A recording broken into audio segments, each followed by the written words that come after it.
नमस्कार, राम राम दोस्तों में आप सबका स्वागत है।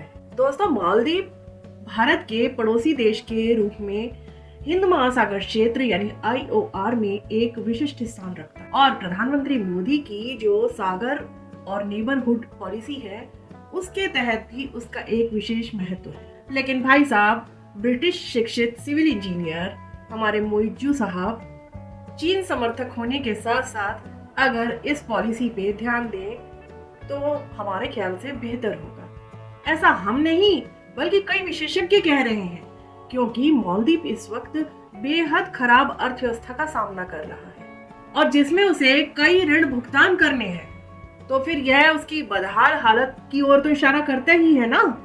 अब इसके बावजूद भी अगर मोइज्जू साहब बचाव कार्य में लगे हुए भारतीय सैनिकों को वापस भेजने के लिए प्रयासरत हैं और इंडिया आउट कैंपेन चला रहे हैं, तो भगवान ही मालिक है उनका। हमारा मोइज्जू साहब से यही कहना है कि अगर आपको भारतीय सैनिकों को मालदीव से वापस भेजना है तो यह इंडिया आउट कैंपेन हर जगह चलाएं। दोस्तों, मैं शर्तिया कह सकती हूँ कि ऐसा करने पर वे अच्छी तरह मजा चख लेंगे। कैसे चखेंगे? दोस्तों, आपको पता होगा कि मालदीव जो है कई द्वीपों से मिलकर बना हुआ है, कई छोटे छोटे द्वीप हैं उसके साथ, लेकिन इसके बावजूद भी उनके पास इलेक्ट्रिसिटी ग्रिड नहीं है।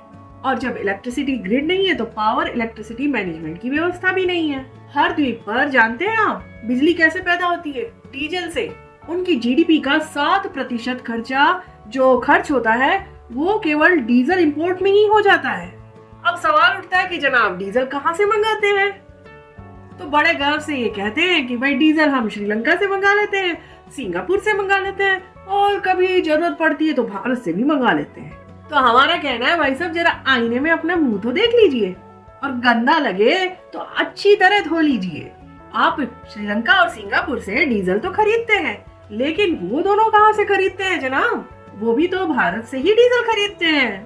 दोस्तों, भारत बड़े पैमाने पर डीजल अमेरिका या यूरोप ही नहीं बल्कि श्रीलंका और सिंगापुर को एक्सपोर्ट करता है। जब श्रीलंका में हुई थी ना उठापटक और राजपक्षे बंधु वहां पर थे, तो वहां डीजल की भारी किल्लत हो गई थी और तब डीजल किसने पहुंचाया था? भारत ने। तो जनाब, भारतीय डीजल से ही मालदीव और श्रीलंका की निवासियों की रातें रोशन होती हैं। और आपकी जानकारी के लिए बता दूं कि चीन हबनटोटा में एक रिफाइनरी लगाने की सोच रहा है। तो ये रिफाइनरी जब लगेगी तब लगेगी, भविष्य में देखा जाएगा। और क्या पता लगती भी है कि नहीं लगती।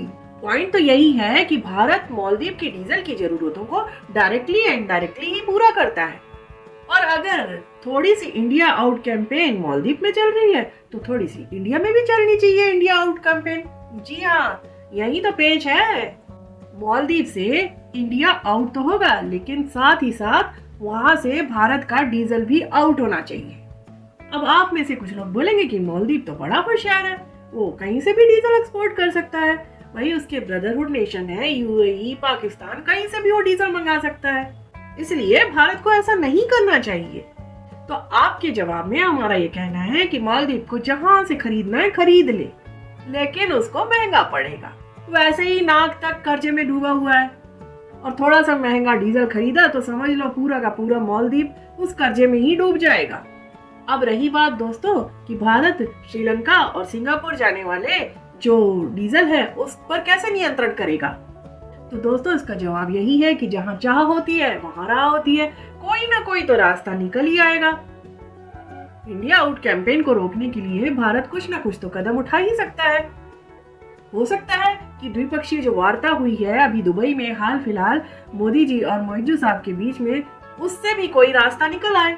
कहा तो यही जा रहा है कि इस मुलाकात में मोइज्जू साहब ने यह प्रस्ताव रखा था कि मालदीव से भारतीय सैनिकों को बाहर किया जाए और शायद मोदी जी ने उनके सामने ये मान भी लिया है।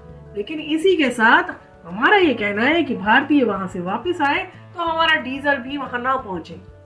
अब आपका इस बारे में क्या विचार है हमें कमेंट बॉक्स में जरूर बताएं। और अगर आपको वीडियो पसंद आता है तो वीडियो को शेयर कीजिए, चैनल को सब्सक्राइब कीजिए और बेल आइकन बटन जरूर दबाइएगा। तो मिलती हूँ अगले वीडियो में मैं, तब तक के लिए राम राम।